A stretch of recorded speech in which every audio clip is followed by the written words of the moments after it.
Hey guys, coming at you today with something a little bit different than I normally do, but as a aspiring director, I'd wanted to talk about a movie that I grew up with, Titanic, and a movie that I just saw called A Night to Remember, and kind of do a review slash comparison of the two.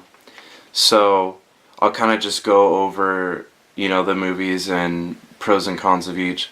So the 1997 Titanic got the Blu-ray, if you can see that. Used to have it on VHS. If you guys remember the two, you needed like two different VHSs to finish the whole thing. Anyway, the 97 Titanic was directed by James Cameron. Let's see. So, some pros of the movie. And just to let you know, I've seen the 97 Titanic all the way through probably like 30 plus times. Like, I grew up with this movie. I loved it as a kid. I love it now.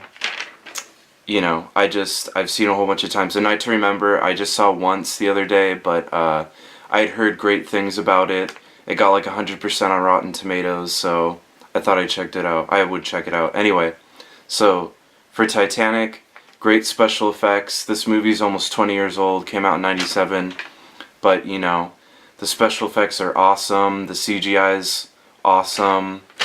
The practical effects, at the time it was, I think, the most expensive movie to make, and James Cameron had to pull money out of his own pocket to finish the film. But if you see like in the special features of the Blu-ray or whatever version, they show this time lapse of building like a 3/4 scale of the Titanic, and it's humongous.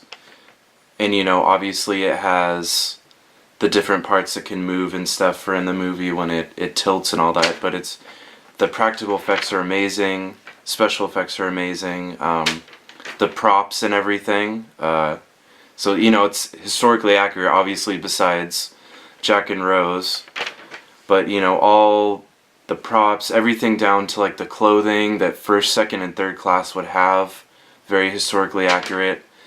I thought the acting was good. This is like one of the first movies with Leonardo DiCaprio that kind of threw him into the limelight, made him a huge star, and Kate Winslet, Billy Zane, all those other guys. So I thought it was pretty good acting. A great score by James Horner. He was one of my favorite movie composers. I'm so bummed that he died last year, whenever it was. He was awesome, very talented. So, some cons about Titanic. Obviously, the love story might get in the way for some people. They might think it's a little bit sappy. I didn't really have a problem with it. James Cameron's just basically telling the story from Rose's view and Jack's view. I guess mostly Rose. And it's just like somebody on the ship that experienced that, so some people might have a problem with it, but I don't, whatever. Also, another big thing is it doesn't really show the Californian, which is this ship that was only about 10 miles away from Titanic when it was sinking, and this ship could have saved so many lives, but for whatever reason the captain was asleep, or he was ignoring the Morse code messages, so I was kind of bummed. I think in one of the deleted scenes, at least that I have, it shows the Californian receiving some messages from Titanic, and I think that would have been cool to see in the movie. And it shows the Carpathia at the end. Both movies show the Carpathia picking up people. Anyway, so A Night to Remember came out in 1958, directed by Roy Ward Baker. I don't really know any of his other stuff, but I really enjoyed this movie. The only actor that I knew from it was it Norman Rossington, something like that. I knew him from A Hard Day's Night, British actor, obviously, and Hard Day's Night with the Beatles, whatever. But that was really the only actor I'd seen before from this movie, and he did a small part. He was like a steward. Anyway, pros of this movie: the acting's great. One of the main characters is Light Toller. who I don't know the actor. I'll find out who it is. Maybe put it in the annotations. He did a great job. Then they have the point of view of like the Irish, some Irish immigrants, and even like a first class couple, and Mr. Andrews, Ismay, the captain. So they really kind of go around a fair amount of people. I don't know if there's one specific main character, but anyway, I thought the acting was great. Good special effects for the time. It was 58, so obviously there's some parts when you can tell it's a model, the Titanic, but for what they had, I think they did a pretty good job. It's in black and white, obviously. But yeah, pretty good special effects for the time. And it does show the Californian and the Carpathia, and you're actually kind of, riveted a little bit, because you see the Californian and they see the Titanic, they're like, oh, they're shooting rockets, like, something must be wrong, something bad must be happening, but I don't know if we should contact them. So, you want them to go help the Titanic. So it kind of puts you on the edge of your seat a little bit. And obviously, they show a lot more of the Carpathia when they get the message, and the captain's like, okay, we're going to get over there as soon as we can. You guys get everything ready to load on these these survivors. So I thought that was really cool. In James Cameron's Titanic, the Titanic hits the iceberg, and you're basically just watching the Titanic for the rest of the movie, which is cool, but you're kind of isolated. You don't really see any of the Carpathia or the Californian. So some cons for A Night to Remember.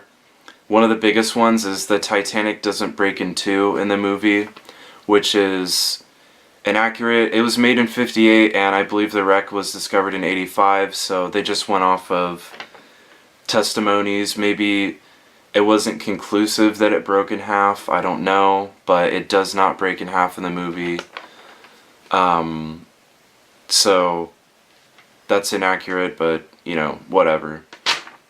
Also, something I thought was interesting was that when the officer sees that they're gonna hit the iceberg, he closes the watertight doors before they impact the iceberg. Obviously in Titanic, they hit the iceberg, and then what's his name, Murdoch, closes the watertight doors.